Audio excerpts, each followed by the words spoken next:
Abra su Biblia, por favor, en Jueces capítulo 6. Jueces capítulo 6. Y hoy vamos a ver una historia de uno de los grandes héroes que aparecen realmente en el libro de Jueces. Uno de los más grandes jueces que encontramos. De hecho, su historia es la más larga y a la vez marca un antes y un después en la manera en que vamos a leer Jueces. Espero, hermanos, espero que cada uno de ustedes esté leyendo Jueces. Amén.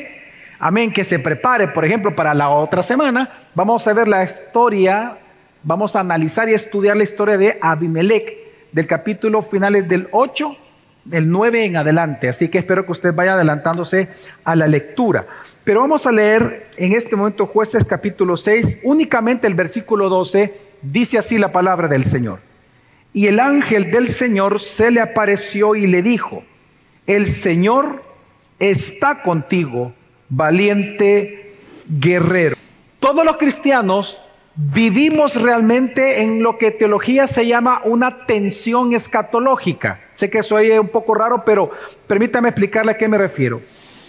La tensión escatológica es aquella tensión en la cual todo cristiano vive, sea consciente o no, vive entre los beneficios de la salvación aquí y hoy, que estamos recibiendo hoy nosotros, mientras aquellos que todavía no estamos disfrutando porque no son plenos, sino que hasta que Jesús venga por segunda vez, vamos a plenamente gozarlos. Es decir, cada cristiano, hermano, vive una tensión entre los beneficios de la salvación, entre el aquí y el ahora, mientras todavía no los disfrutamos plenamente. Un ejemplo de esto lo encontramos en Romanos capítulo 8. En Romanos capítulo 8, por ejemplo, se nos dice que nosotros ya fuimos redimidos por Dios. Amén. Pero que todavía estamos esperando la redención de nuestros cuerpos. Dice Romanos también que ya fuimos adoptados como hijos y herederos de Dios. Amén. Pero todavía estamos esperando nuestra adopción final. La Biblia dice que ya somos glorificados, pero todavía esperamos nuestra glorificación final. La Biblia dice que tú y yo somos santos, ya somos santos, somos santificados todos los días, pero todavía nosotros pecamos. Y estamos esperando el día en que ya no lo hagamos. Esta tensión del cristiano es desde que comienza tu vida en Cristo, tú comienzas a experimentar entre el ya, pero todavía no, en aquello que Dios te bendice y tú lo disfrutas, pero todavía no plenamente, porque estamos en un mundo caído todavía con un cuerpo de pecado. Entonces, esta tensión llega a tal punto que el problema en esta vida cristiana, a nivel de este concepto que estamos tratando, es que cada uno de nosotros, hermanos, enfrenta por lo tanto temores. En esta vida, aunque seamos cristianos, enfrentamos temores, enemigos, tentaciones que te pueden llevar a dudar de Dios, a retroceder en tu vida, en tu caminar cristiano, o incluso a algunos, a los que no son verdaderos cristianos, a abandonar tu fe. No podemos negar que, como Jesús dijo, en el mundo tendréis aflicción. Y nosotros los cristianos, por estar en un mundo caído, sufrimos temores, miedos, tentaciones. Tenemos reales enemigos que intentan que tú y yo retrocedamos en la vida cristiana. Pero la buena noticia que nos da la Escritura es que Dios está con nosotros, en nosotros, por medio del Espíritu Santo. Amén. Y es por medio del Espíritu Santo que el Dios triuno nos fortalece, nos guía, nos enseña con paciencia, nos transforma, nos va santificando, nos sostiene, nos sustenta, nos anima, nos enseña, nos llena y nos sostiene para siempre. La buena noticia es que Dios está con nosotros. La buena noticia es que Dios está en ti todos los días de tu vida, por cuanto tú tienes el Espíritu Santo dentro de ti. Ahora, pues todo esto que estoy hablando es a lo que la historia de Gedeón, que tarda 3 capítulos de Jueces, es lo que nos enseña. El libro de Jueces, específicamente la historia de Gedeón, nos enseña cómo la presencia de Dios en Gedeón venció los miedos de un cobarde para convertirlo en un valiente libertador.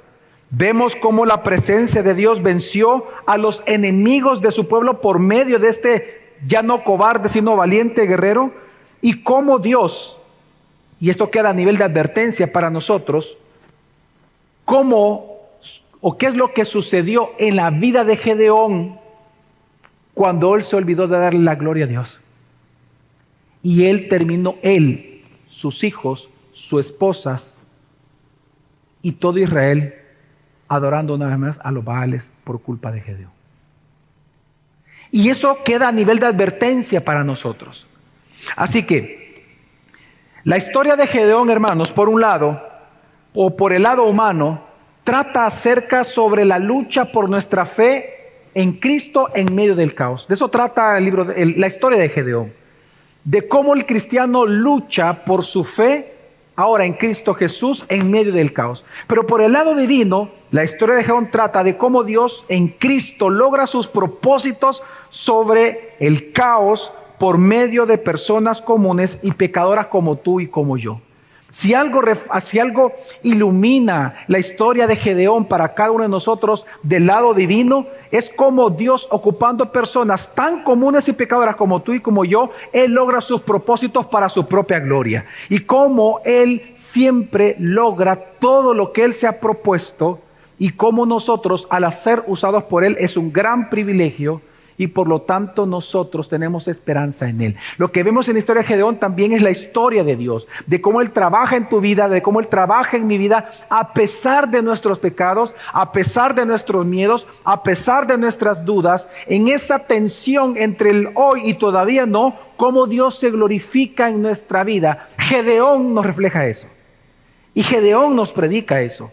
Y es muy ilustrativo para entender estos puntos. Así que, por todo esto, hermanos, mi intención en esta mañana es convencerte a que mantengas firme o te mantengas firme en vivir para Cristo, porque Él está contigo.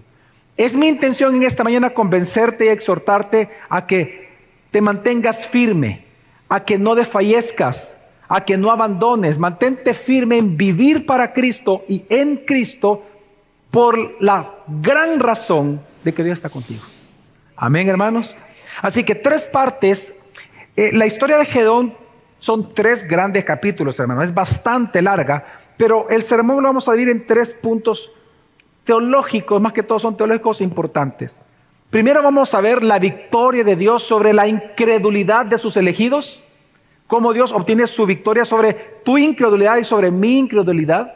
En segundo lugar, la victoria de Dios sobre nuestros enemigos y la victoria de Dios sobre nuestras tentaciones diarias. Así que vamos a ver esto. Acompáñenme, primer punto, a ver la victoria de Dios sobre nuestra incredulidad.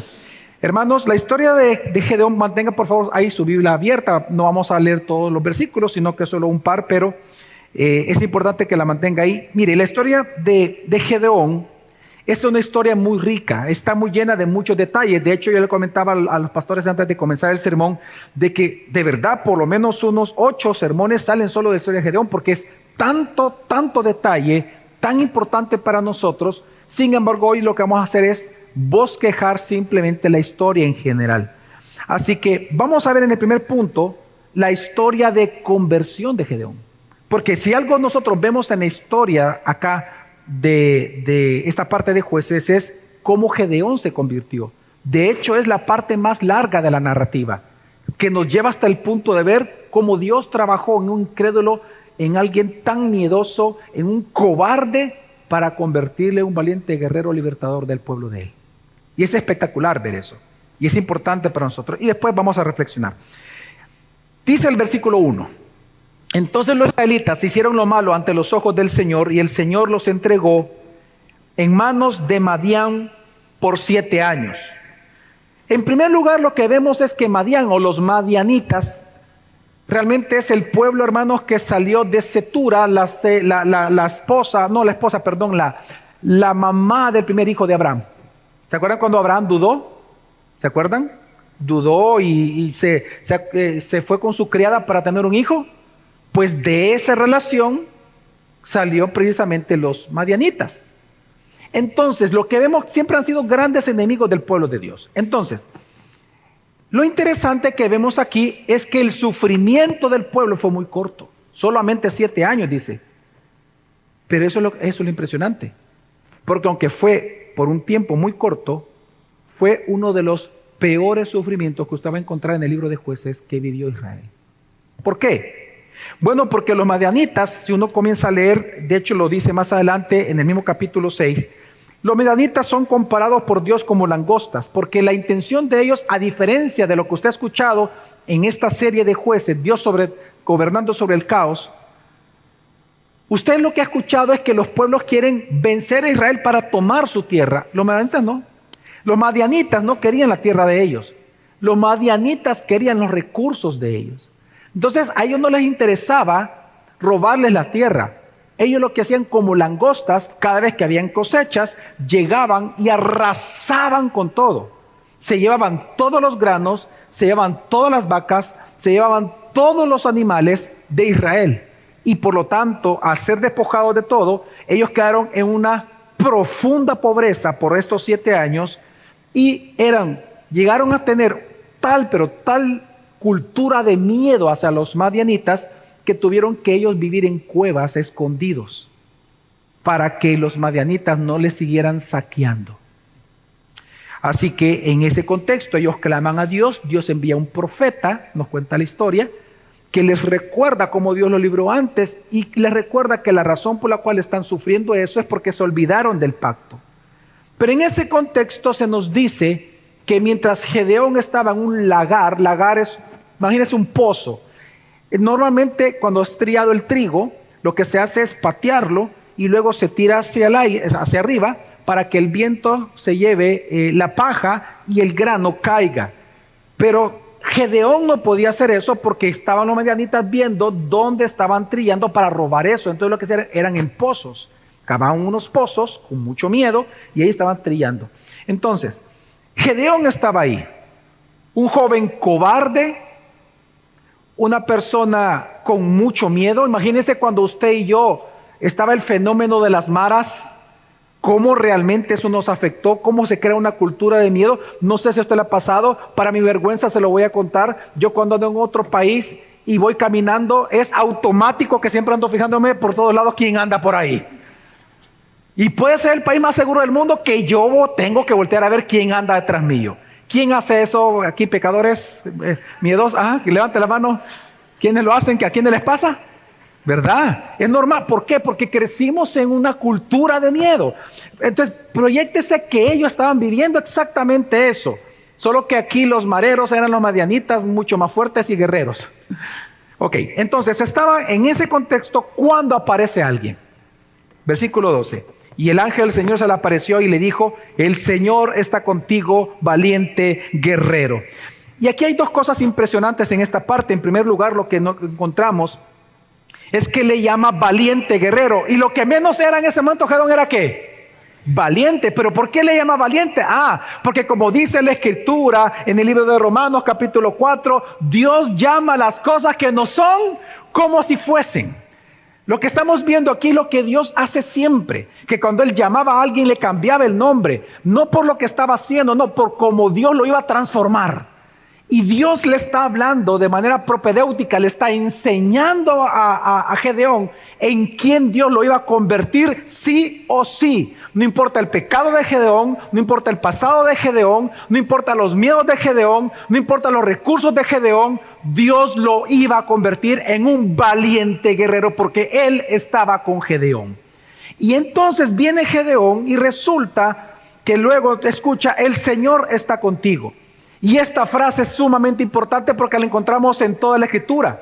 Realmente el llamamiento que Dios hace con Gedeón es casi una copia con el llamamiento de Moisés. Ambos eran, por ejemplo, estaban haciendo actividades agrícolas. Cuando fueron llamados, el ángel de Jehová se les apareció a ambos les dice que Dios está, la misma frase, Dios está contigo, le digo a Moisés, Dios está contigo, le dice a Gedeón.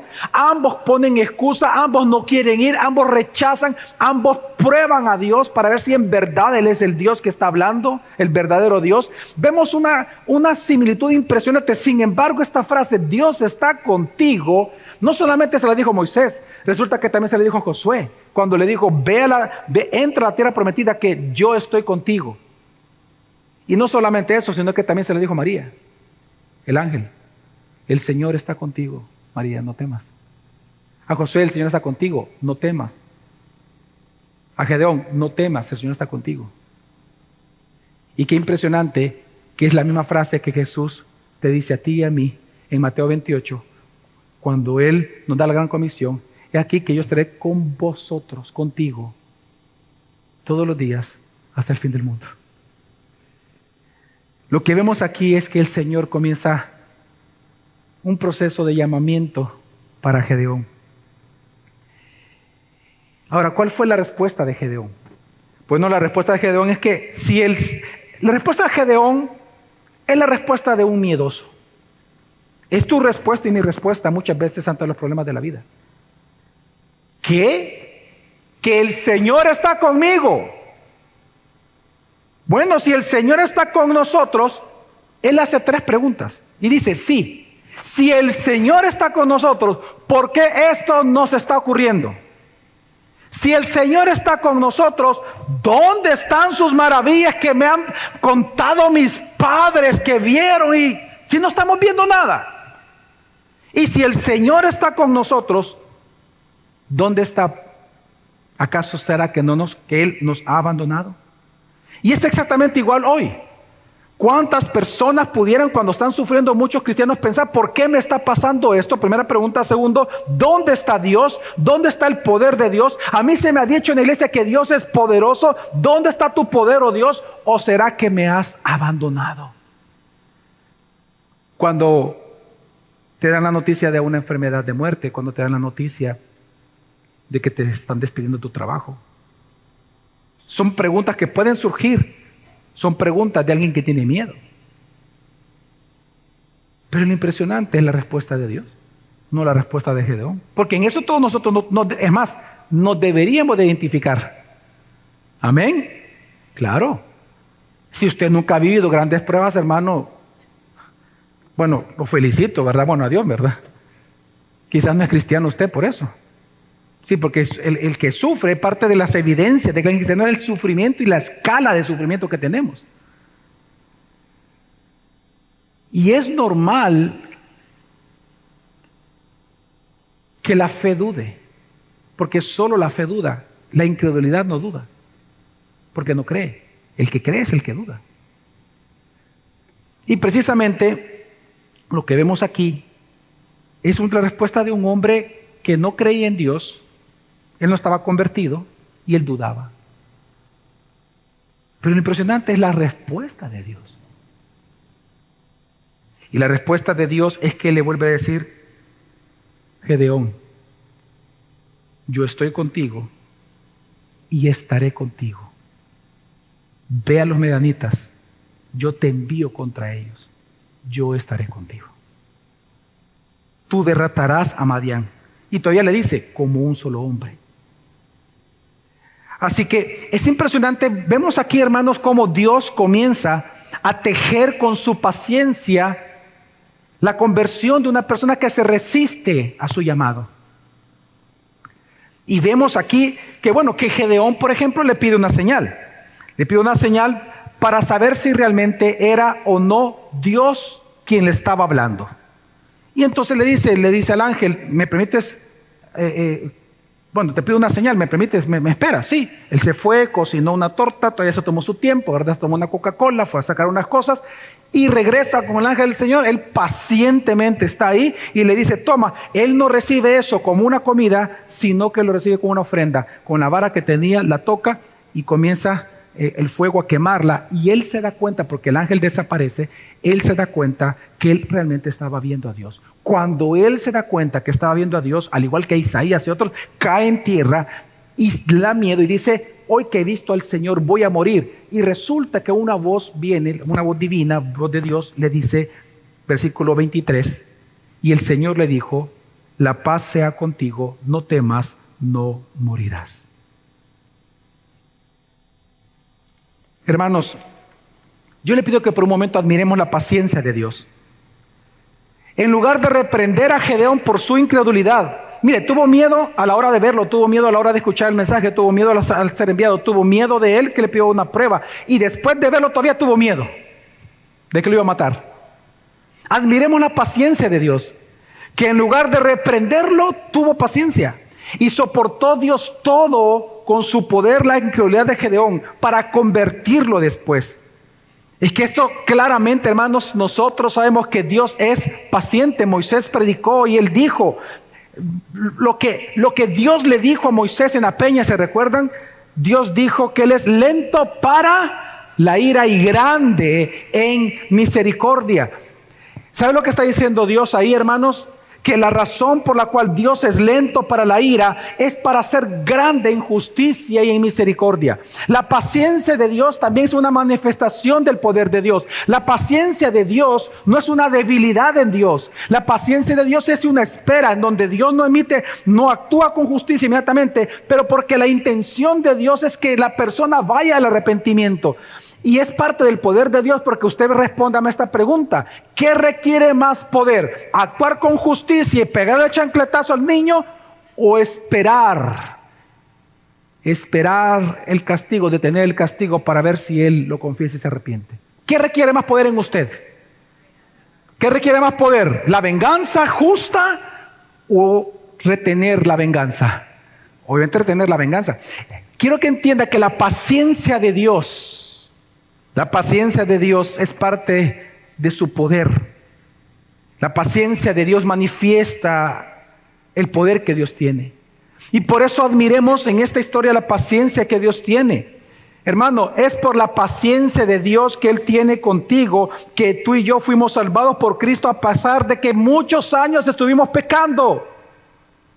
Es por la paciencia de Dios que nosotros corremos la carrera y peleamos la buena batalla. Es por la paciencia de Dios que en medio del caos nosotros gozamos de la paz de Cristo cuando no la merecemos, pero es por la paciencia de Dios que nosotros la gozamos. Y es por eso que tú y yo tenemos que estar agradecidos con Dios esta mañana por su paciencia. Amén. Porque Él con paciencia va tejiendo su vida en nosotros a pesar de nuestros propios pecados. Sin embargo, después de estas circunstancias, resulta que ahora es Dios quien le pide una prueba a Gedeón de que si él está creyendo o no. Ahora es Dios, al seguir la historia. Y Dios le dice: derriba el altar de Baal que tiene tu padre en la casa, y la acera que está a la par del altar, que era un palo, lo vas a ocupar como leña para un altar y me lo vas a quemar a mí. Pues resulta que Gedeón, ante la orden de Dios, él acepta, pero dice una vez más la Escritura, como él tuvo miedo, hombre muy cobarde, normal en aquella época, resulta que dijo: lo voy a hacer de noche, que mi papá no me vea, porque si no me mata a mi papá. ¿Verdad? Entonces vino él, tomó 10 personas que Dios no le dijo que tomara, pero él, entendamos que es un hombre con mucho miedo, le dice a 10 amigos: ayúdenme, vamos a levantar el Baal. Lo destruyen. Y resulta que al día siguiente, cuando el pueblo se da cuenta que había sido destruido este lugar de adoración para ellos, se enojan, quieren matar a Gedeón, van a la casa de su padre, le dice: saca a tu hijo, dánoslo porque lo vamos a matar. Resulta que el papá lo defiende. Y digo esto porque el altar era del papá. Y vienen, y algunos comentaristas, algunos teólogos piensan de que la razón del enojo del papá y de que todos se hayan enojado, que se hayan enojado, es porque probablemente el papá pudiera haber sido un sacerdote de Baal. Porque si era algo privado, ¿por qué se enojó todo el pueblo? Pero si se enojó todo el pueblo es porque para todo el pueblo era importante ese lugar. Entonces le van a decir: saca a tu hijo y lo tenemos que matar porque votó a Baal. Y entonces sale en la defensa y él les dice: dejen que Baal se defienda solo. Ustedes dicen que Baal es Dios. Bueno, dejen que él se defienda solo. Y cuando ellos escucharon ese argumento, ellos cesaron de querer matar a Gedeón y le cambiaron el nombre a Gedeón. Que Baal pelee con él. Y que lo cual, pues, el nombre se lee Jerobaal. Que Baal pelee con él. Ahora, en este punto vemos dos grandes verdades aquí, hermanos, por favor, bien importantes, dos cosas que vemos aquí. Hermanos, lo que vemos aquí es que el problema de Israel en ese momento no eran los madianitas. El problema no es el problema. El problema no eran los madianitas que estaban ahí. El problema no es el cáncer. El problema no es el vecino. El problema no es tu jefe. El problema no son tus hijos. El problema no son tus padres. El problema eran los Baales, el corazón idólatra y los ídolos de tu propio corazón. Ese es el problema. Por tanto, lo que Dios estaba mostrando al derribar a los Baales en este momento es que ellos no podían tener a Dios como su libertador mientras Baal fuera su Dios. Si ellos querían la liberación de Dios, tenían que votar a Baal. Pero en segundo lugar, algo que vemos aquí, hermanos, y esto es importante para ti y para mí, es que para nosotros confiar en Dios, tenemos que vencer precisamente el miedo a los hombres. Tú quieres confiar en Dios, tienes que necesariamente vencer el miedo a los hombres. Digo esto porque lo que vemos aquí es que, hermanos, el temor al hombre, dice la Escritura, es como un lazo que te aprisiona, que no te lleva a ser leal con Dios, sino que busca ser leales a los hombres. Entiende, hermano, que Gedeón enfrentó la idolatría de su propio padre. Y no podemos comparar la relación paterna de hoy con la relación paterna de aquel momento. En aquel momento, la sumisión del hijo era mucho, pero por la ley de Moisés, mucho más fuerte que hoy. No digo que no se deba de respeto al papá, hoy no. Que me refiero que culturalmente, un hijo, recuerden que un hijo desobediente tenía que ser ¿qué? Apedreado por sus propios padres y matarlo por desobediente. Y Gedeón, él sabía eso. Él era un israelita, pero él enfrentó la idolatría de su propio padre. Y digo esto, ¿y por qué? Porque en Escritura la Biblia nos enseña que tú y yo tenemos que ser leales a Dios y no a los hombres. Es lo mismo que hizo el rey Asa. El rey Asa quitó el trono de su mamá en el palacio real que le tenía, porque su mamá se había vuelto una casi hechicera. Ojo, Gedeón no odió a su papá, Gedeón amaba a su papá, Asa amaba a su mamá. ¿Qué hizo? Derrotar los ídolos de ellos. Jesús dijo, quien no deja padre, madre, amigos, primos, tíos, sobrinos por causa de mí, no es digno de mí. La pregunta es, ¿tú eres digno de seguir a Jesús? Piensa por un momento, examínate. ¿Acaso tú te has alejado de tus familiares que realmente están pecando contra Dios? ¿Acaso tú te estás alejando de familiares y amigos que tú sabes que ellos están causando división en las iglesias o ministerios? ¿Tú eres capaz de alejarte, como dice la Escritura, ni siquiera comáis con ellos a los que persisten en pecar, a pesar de que son tu propia sangre? ¿Estás dispuesto a ser más leal a Dios que a los hombres? Yo sé lo que es eso, con mi esposa lo hemos vivido en su momento. Cuando familiares de ellos quisieron hacer un gran daño a la iglesia. Claro que es doloroso, pero es mayor el gozo que hay en nosotros en nuestra obediencia a Cristo que la lealtad a alguien que está contra Cristo. Así que quiero decirte que Gedeón, esta historia, en esta parte nos enseña que mientras tu lealtad sea para con tus amistades y para con tus familiares no piadosos, no le seas leal a Dios, no vas a ser leal a Dios. Mientras seas leal a ciertas personas con prácticas de pecado, tú no le vas a ser leal a Dios nunca. Ahora, ¿qué ocurrió con la historia? Sigamos. Bueno, que los madianitas acamparon en el valle. ¿Y qué sucedió? Lea conmigo el versículo 33 y dice, 6:33, y dice, y el Espíritu del Señor vino sobre Gedeón y éste tocó la trompeta y los de Abiezer se juntaron para seguirlo. Pues lo que vemos aquí, hermanos, es que Dios empoderó a Gedeón para que él fuera líder. Y lo fue. Y en este momento usted puede ver cómo él toca la trompeta. Usted comienza a ver la transformación de Gedeón. Ya no es el típico quejumbroso, que se pone excusas, mencionando el miedo, sino que usted comienza a ver que aunque todavía tiene un poco de miedo, pero él el Espíritu Santo viene sobre él, lo empodera a tal nivel que él ya sin miedo toca la trompeta y llama a todos y dice, vamos contra los madianitas. Y los llama a todos. Ahora, y lo hizo, en ese momento comienza él a ser un gran líder para ellos, pero resulta que él seguía dudando todavía de Dios, él todavía no se había convertido.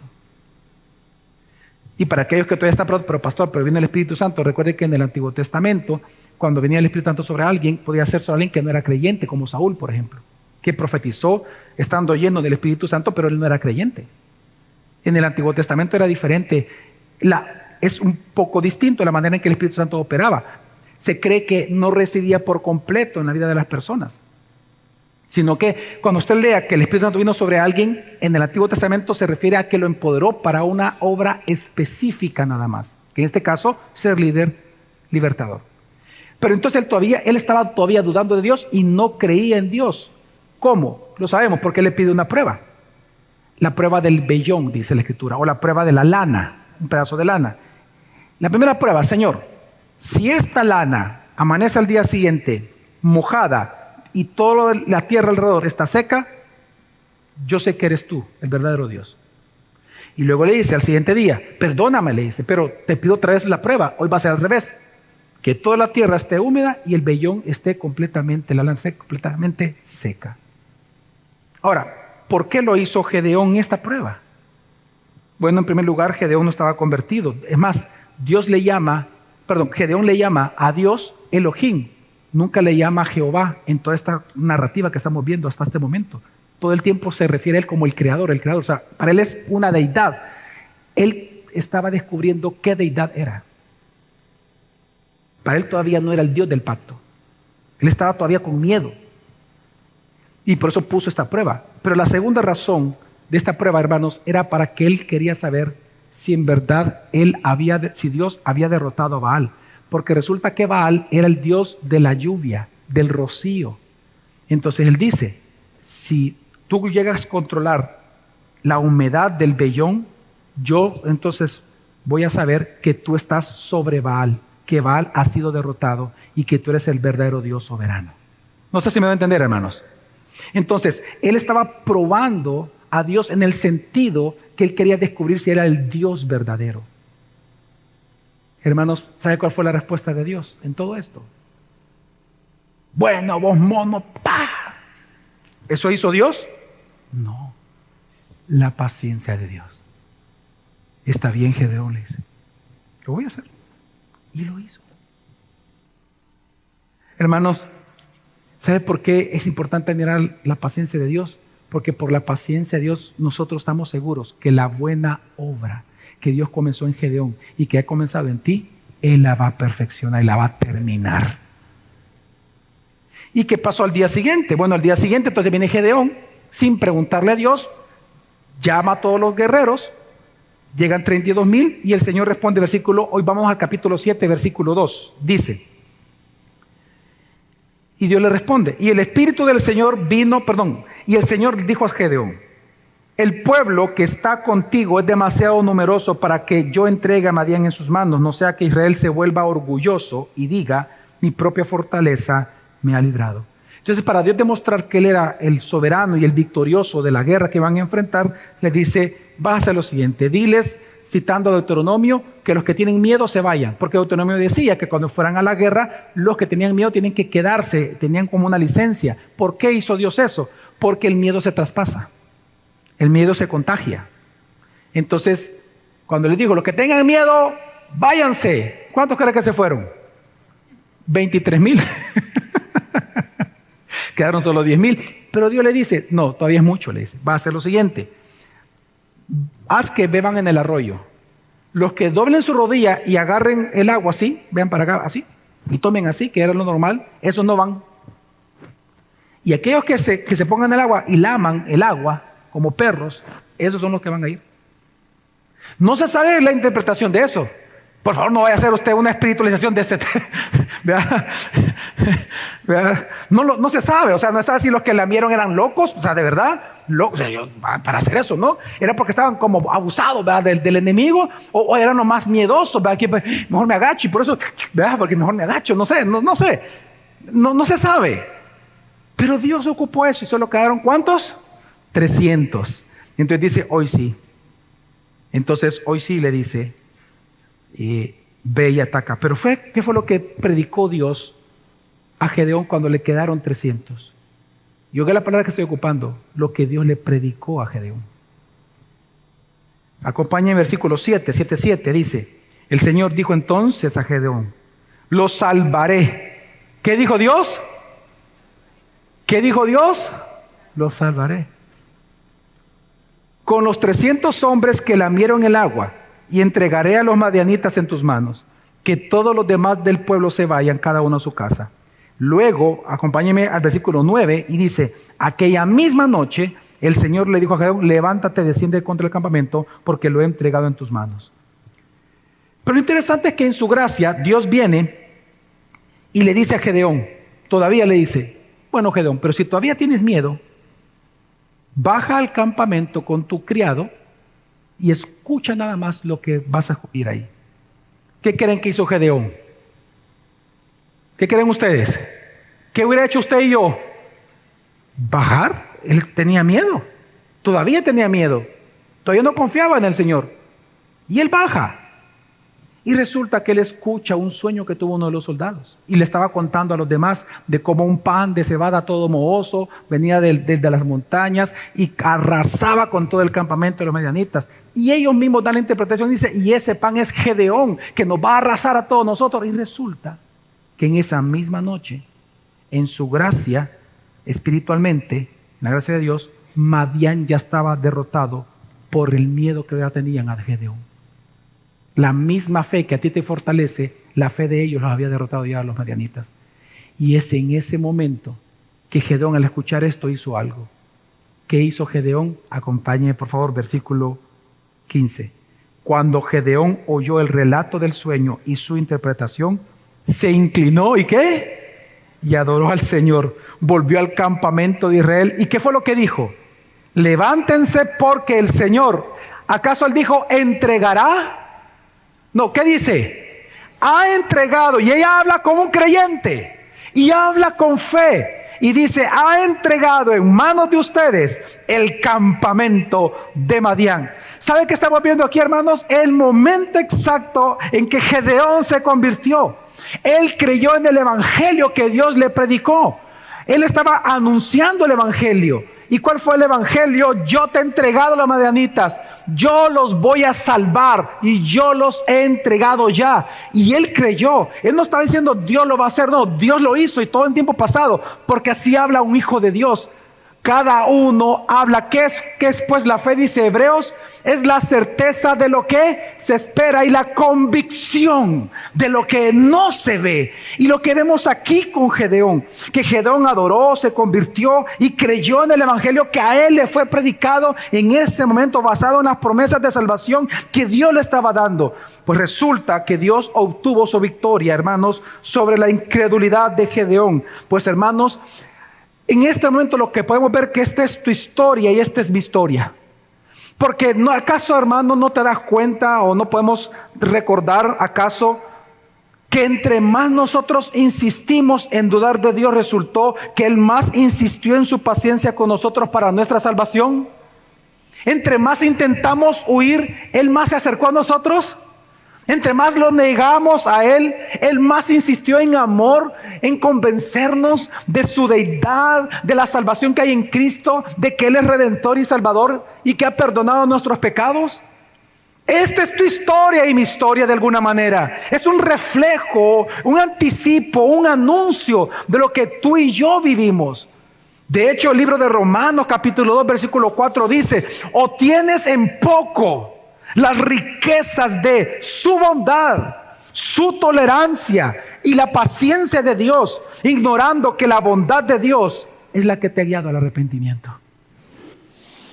¿Sabe lo que vemos nosotros en la historia de Gedeón, en esta historia de conversión? La enorme paciencia de Dios para tu conversión y para mi conversión. Pero ¿sabe lo más hermoso, hermano? Que hasta el día de hoy Dios sigue teniendo paciencia con nuestras debilidades. Porque esa es la función del Espíritu Santo que ahora mora en nosotros como el Paracleto. Ser nuestro sustentador, nuestro consolador, el que te fortalece y te guía, el que disipa tus dudas recordándote la palabra, el que te acompaña en tus luchas. Dios está contigo, hermano. Y la paciencia de Dios todavía nos sigue sosteniendo a nosotros. Y por eso esta mañana tú y yo tenemos que alabar a Dios, porque Él es lento para la ira y grande en misericordia con cada uno de nosotros. Alabado sea Dios. Alabado sea Dios. Debemos nosotros entonces alabar a Dios. Alabemos a Dios, hermanos, que a quien Dios ha escogido, Él siempre salva. Dios siempre salva a sus escogidos. Nada ni nadie puede impedirlo, ni tus pecados ni mis pecados. No importa la profundidad de tus pecados, a que el Dios ha decidido salvar, Él salva. A esto le llamamos en doctrina gracia irresistible. Y es lo que vemos nosotros aquí en la historia de Gedeón, la gracia irresistible de Dios, que cuando Él elige a alguien, es imposible decirle no al Señor Jesucristo. Amén. Pero ya después, la historia que viene es bastante más corta. Ahorita ya vamos de bajada, ya subimos al pináculo de este sermón. Hoy vamos de bajadita, de chollón nos vamos. Ok, el segundo gran punto, ¿cuál es? La victoria de Dios sobre nuestros enemigos. No solamente vemos en esta historia la victoria de Dios sobre tu incredulidad y sobre mi incredulidad, sino que la victoria sobre nuestros enemigos. Porque la historia realmente de Gedeón no terminó ahí, hermanos. Apenas ahí comenzó la historia de Gedeón. Eso solo fue la conversión. ¿Qué hizo Gedeón ya convertido? Bueno, Dios estaba con él. Gedeón fue lleno del Espíritu Santo. Tenía los 300 listos para la batalla. ¿Qué hizo? A la guerra. Hizo esto, 3 grupos. Me imagino, no lo dice la Biblia, me imagino 100, 3 grupos. Y lo interesante es que las armas de guerra no eran espadas, no eran pistolas, no eran cañones, no eran nada de eso.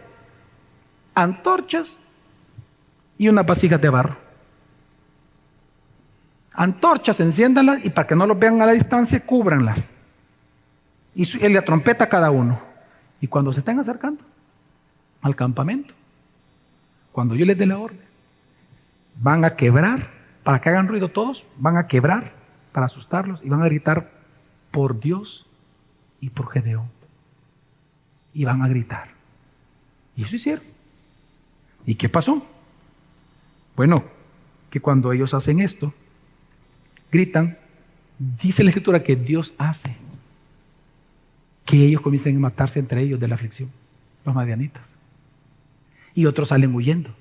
Y a los que salen huyendo, Gedeón sale corriendo y manda a sus soldados a que los persigan y los maten y que se adelanten. Y le van a pedir ayuda a otra tribu, a los de Efraín, para que salgan al encuentro y los capturen.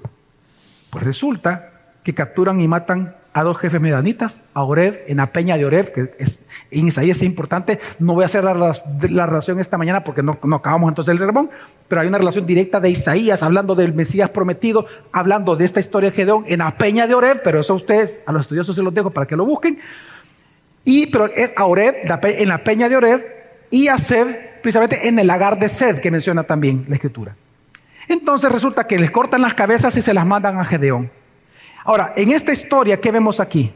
Pues lo que vemos aquí que Gedeón, hermanos, ahora sí, Gedeón es un ejemplo de la fe de un creyente, según Hebreos capítulo 11. Resulta que en esta historia de los grandes héroes que habla Hebreos 11, aparece Gedeón como uno de ellos. ¿Sí o no, hermanos? ¿Sí o no, hermanos? Sí.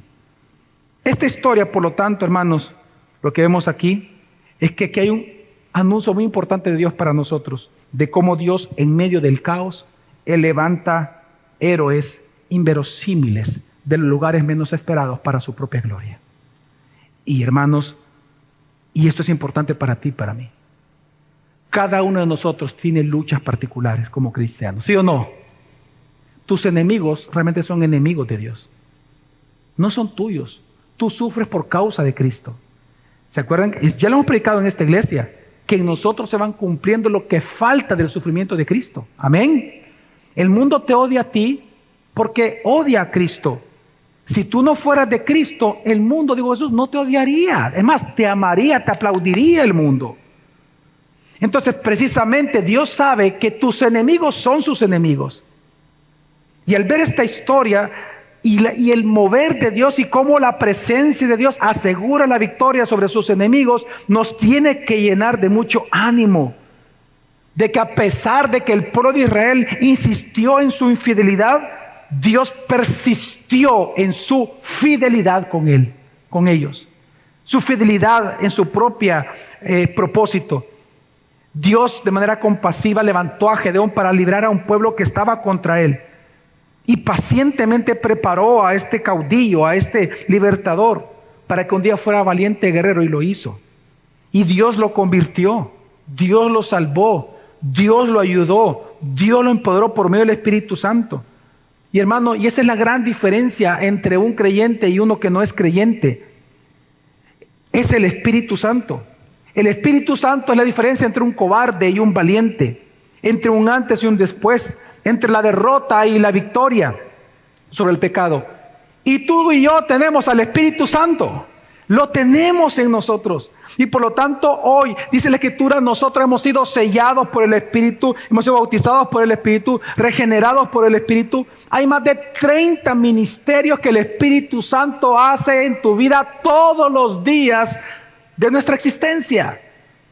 Es por causa del Espíritu Santo que hoy venimos esta mañana aquí. Es por el Espíritu Santo que hemos adorado al Señor. Es por el Espíritu Santo que escuchamos la palabra. Es por el Espíritu Santo que entendemos la Escritura. Es por el Espíritu Santo que alabamos al Señor. Es por el Espíritu Santo que oramos a Cristo todos los días. Y ese mismo Espíritu es el que nos lleva a nosotros no solamente a querer hacer la voluntad de Dios, sino que nos da el poder para hacerlo. Digo todo esto, hermanos, porque por eso es que la Escritura dice en 1 Corintios que de lo vil y menospreciado, es decir, tú y yo, de lo vil y menospreciado del mundo tomó Dios. No solamente para avergonzar a los sabios de este mundo, sino que para darse la gloria a sí mismo. Amén, hermanos. ¿Y sabe por qué te digo todo esto? Porque tal vez tú estás luchando con cosas muy fuertes en tu vida. Pero hermano, no temas. Dios está contigo. El Espíritu Santo está en ti. Dios está contigo. La buena obra que Él ha comenzado, la va a concluir, la va a terminar. Él te ama profundamente a ti, hermano. Y por eso es que dice Romanos 8, 28 al 31, a los que predestinó, a esos también llamó, a los que llamó, a esos también justificó, a los que justificó, a esos también glorificó. Entonces dice, o sea, porque esto es una realidad en ti y en mí. Entonces, ¿qué diremos a esto? Si Dios es por nosotros, ¿quién estará contra nosotros? Hermano, la vida cristiana no se trata de que tú seas perfecto. La vida cristiana se trata de que Cristo en ti es perfecto. Y por lo tanto, cualquier enemigo que tú estés batallando, ya sea la duda, ya sea el miedo a amar o ser amado,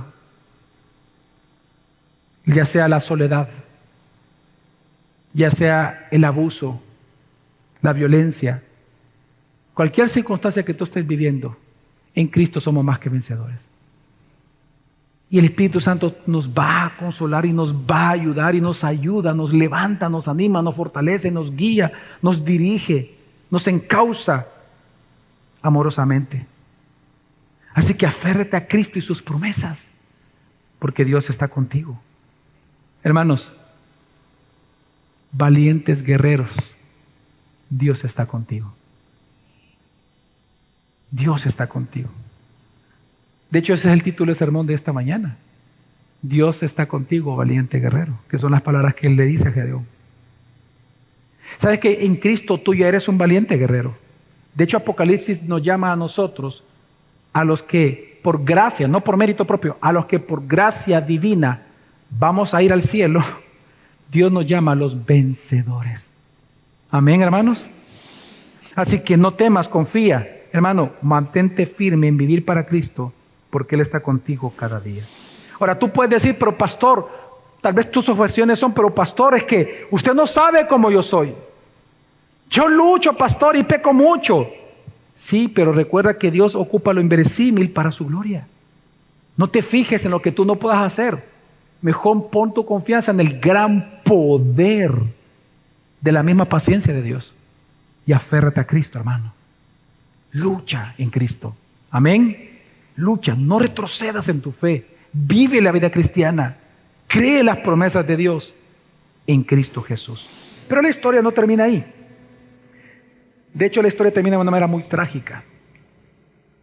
De una manera que usted y yo no nos esperábamos que alguien así terminara de esa manera. Porque como dice un dicho, ¿no? No es como se inicia, sino cómo se termina. Otro dicho, no todo lo que inicia bien, termina bien. Resulta que a partir del versículo 8:4, nunca más en la historia de Gedeón se vuelve a mencionar a Dios. ¿Por qué? Porque cuando apareció el orgullo de Gedeón, desapareció Dios. Y es bien extraño que Gedeón, después de esta gran hazaña, esta gran victoria, él comienza a olvidarse de Dios. Dice que él cruza el Jordán para seguir a los 2 reyes madianitas. Capturaban a los 2 jefes, faltaban los 2 reyes. Dios nunca le dijo que cruzara el Jordán, porque cruzar el Jordán era salirse de la tierra prometida. Y él lo hizo.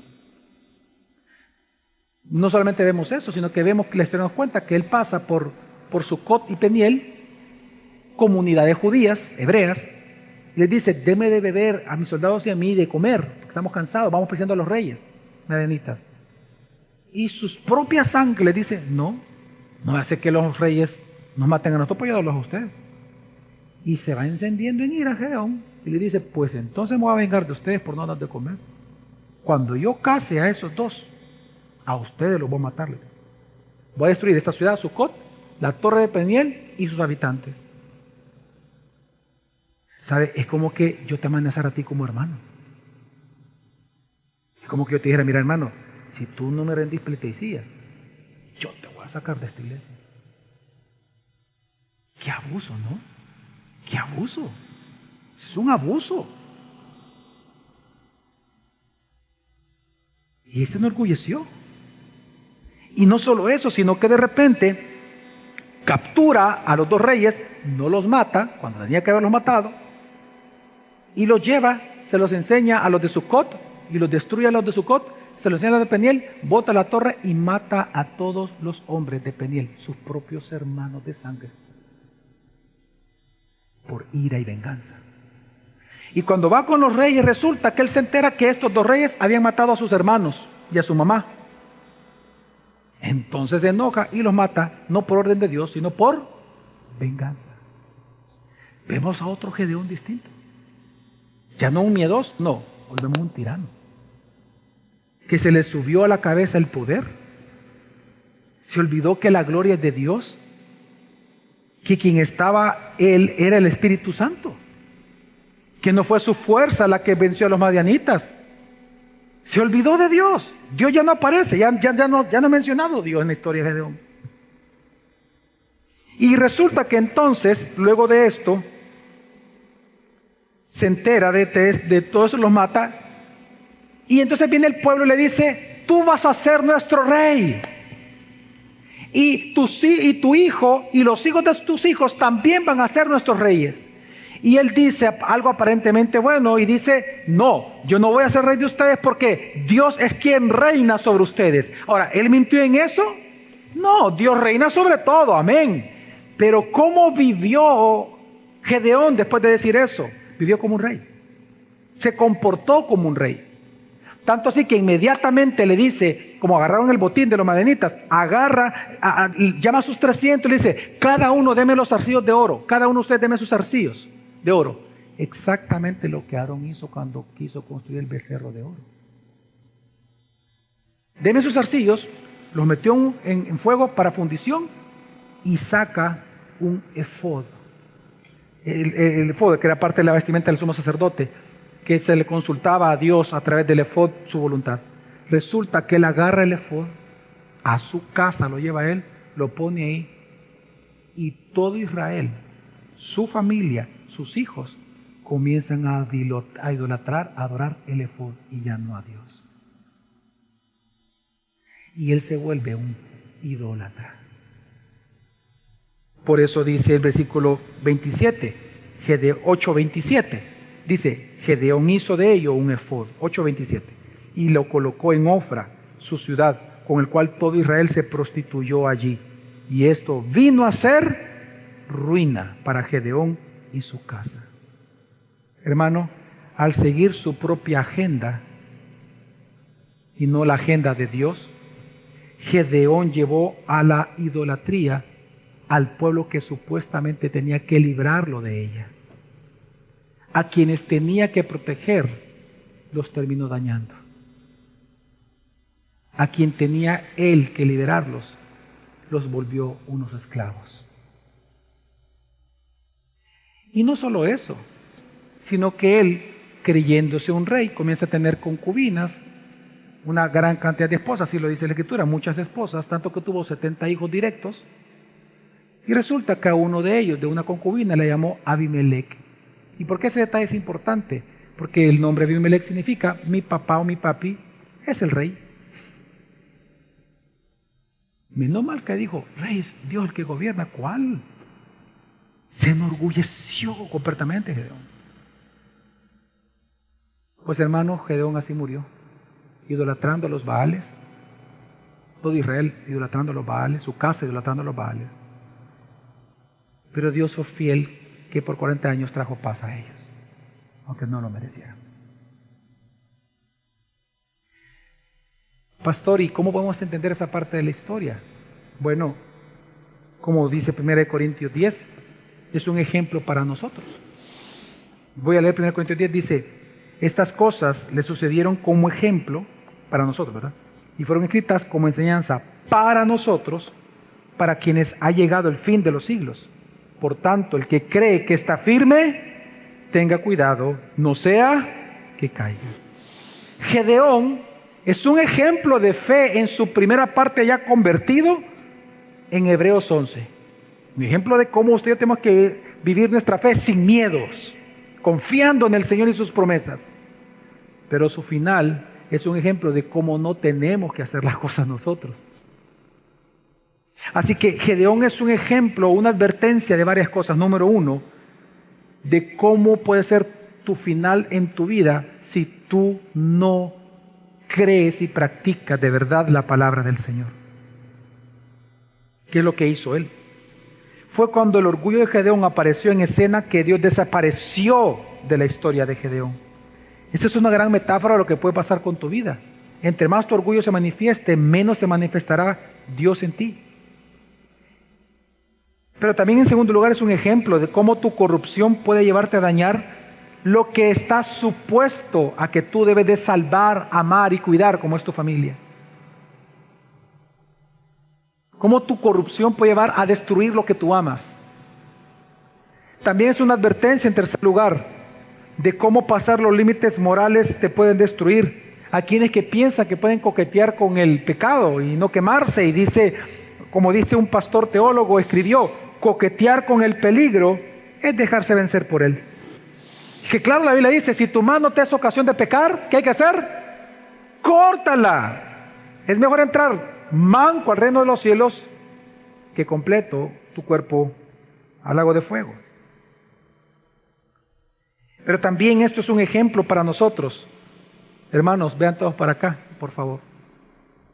Esta historia, esta parte de la historia final, de cómo tú y yo no tenemos que idolatrar a los políticos de ninguna nación. A ningún líder político tú tienes que idolatrar. Como también a ningún pastor. A ningún amigo tuyo. A ninguna amiga tuya. A nadie que sea autoridad. El único que merece total devoción, veneración y adoración es Jesucristo. No seres humanos. No seres humanos. Y aquí vemos lo que sucede cuando tú sigues bobamente a personas.